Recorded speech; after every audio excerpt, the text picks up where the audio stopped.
Lengthened biased exercises have been so overly emphasized by many big influencers nowadays to the point in which they change the exercise completely. I've been having a dream for the past 2 weeks with elastic bands and children grabbing them and stretching them obsessively. In this dream, the elastic bands are my muscles and the children are every big science-based influencer that's playing with my muscles and forcing me to stretch them out. Jokes aside, I do many lengthened biased exercises.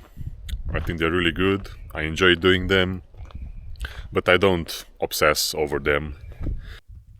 Firstly, you need to stop forcing your range of motion into extreme positions that you're simply not ready for. I see a trend with lengthened biased exercises. I mean, they always have been good. People have been doing them since forever. I don't know why it's such a big deal now. The problem is they are being modified in order to get a better stretch, and they just put you in a bad position where there's no tension on the muscle. Not long ago, I was actually so obsessed with achieving the deepest range of motion possible by all means, just to get a good stretch. Don't get me wrong, I'm all for that lengthened tension achieved with adequate load. I'm not gonna go crazy and lose tension on the muscle just to get some artificial range of motion via compensation. Stretch on the muscles can be achieved by doing a normal full range of motion execution. You don't need to exaggerate it. For example, I used to overarch on bench press to the point I was completely locking in my shoulder blades, and obviously I was losing all the tension on almost all the fibers that attach to the rib cage without getting much more of a benefit for the clavicular fibers. Studies are not as important as you might think, especially when the person conducting the study is not even present when the study is being done. The internet is full of studies done on untrained or beginner individuals that will grow muscle from running even. So of course, everything's gonna work for them. Not all studies are like that though. And I don't think we should completely give up on studies because they are important and offer valuable information. Some studies are decent and done right, but most of them are just not conclusive enough to make a big impact. If you want to subscribe to science-based lifting, you need to acknowledge lifting as an individual endeavor. You can't reference studies to identify ways of escaping plateaus. You need nuanced self-reflection. Have you considered for a single moment to use your instinct and start feeling and analyzing what you're doing in the gym? What does it do for you, for your progress, and how do you feel when performing specific exercises in a specific way? I'm trying to make you be more conscious of what you're doing and not be such a mindless robot that follows advice blindly. You don't need scientific studies for every training decision that you take. There are so many very big individuals that train hard with intent and know what works for them. Yes, I'm talking about that mindless gorilla doing cheat curls that has arms the size of your waist. But I'm sure you'll have an excuse for that as well. He must be using roids because he's bigger than me. Yes, I know all those excuses because I used to be like that too, until I trained with a guy like that and realized how weak and lame my workouts were when compared to his. I worked for 2 years in a commercial gym, and I think I've seen maybe, 2 guys actually training hard or close to failure. And guess what? They were big and muscular, of course. Our potential for muscle growth naturally is much higher than you think or that you were led to believe. Um, Getting back to our gorilla guy, do you think that guy is reading studies all day long to optimize his training? I think it's all about the mindset of training sufficiently hard enough. I actually have a question for you guys.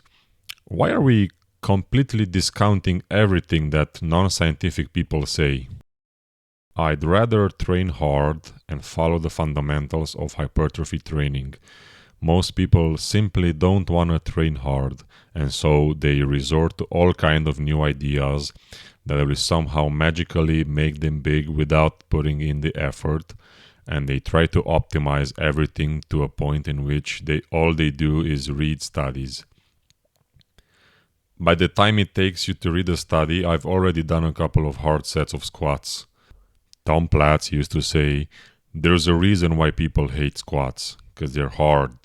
So moving on, if you're unable to get into the lengthened positions without compensating a lot, that will decrease stimulus and safety, or if certain positions cause pain, don't bother too much with it and use whatever feels good for you. What I'm trying to say is that your technique will be very exercise dependent and the way you are built.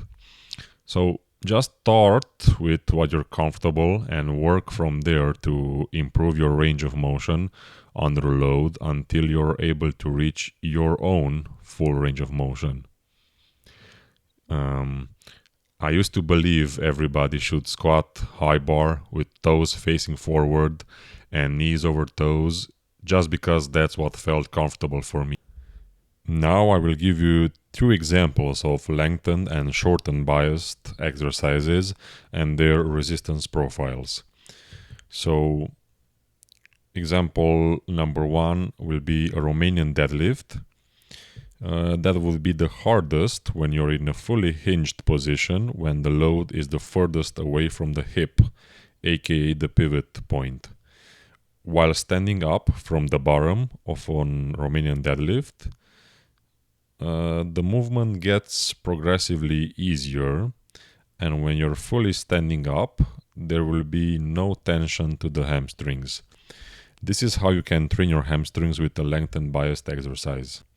Now let's take, for example, a lying hamstring curl. You will notice that the hardest part of the movement will be at the top of the movement, in which the hamstrings will be in their shortened position. Second example is our favorite muscle, the biceps. If you were to train your biceps in a lengthened position, you can do, for example, the preacher curl. It's not going to be a full stretch since your elbows are in front of you, but they will be the most challenging at the bottom of the lift where the muscle will be in the lengthened position, and because of this, it will be a great exercise for the biceps when compared to other exercises.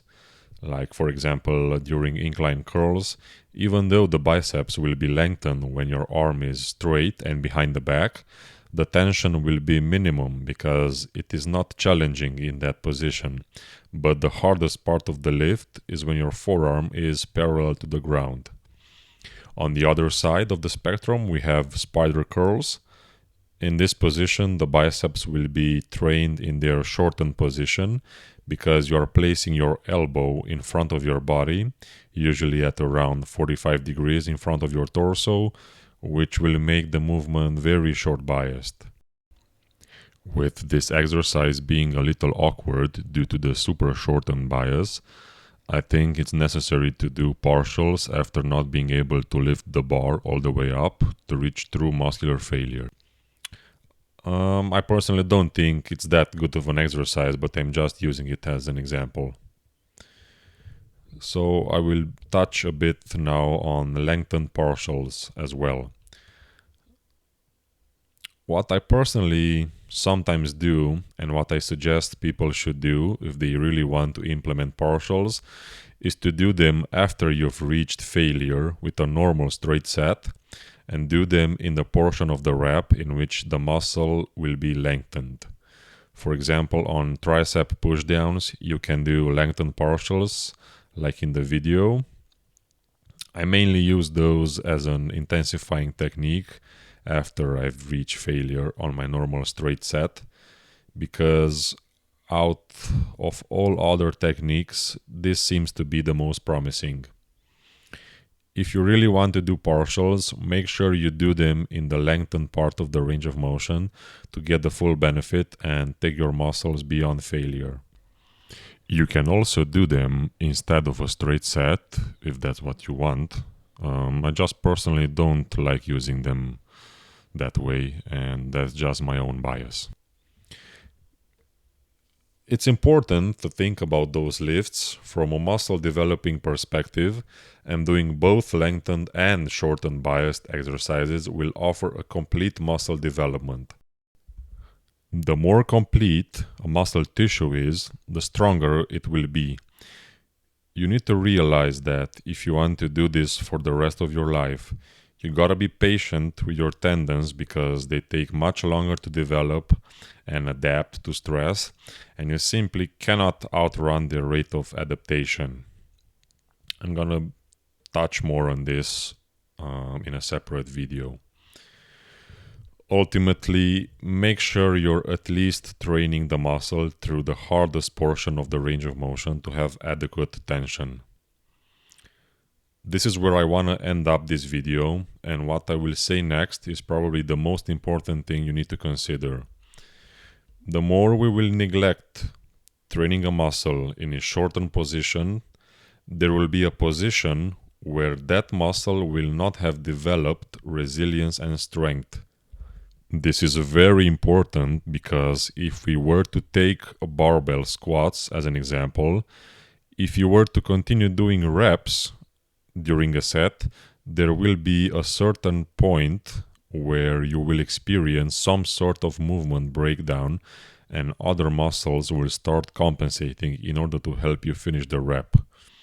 So having only a couple of muscle fibers strong enough and developed enough to perform the squat, what's going to happen when those fibers will start getting fatigued? Your form will start breaking down and your position will be compromised. So having completely developed quad muscles will ensure your technique stays in check, and we are likely to have less chance of an injury happening. Having strength and resilience in all positions of a movement is key to longevity and therefore key to building a muscle on a long-term perspective.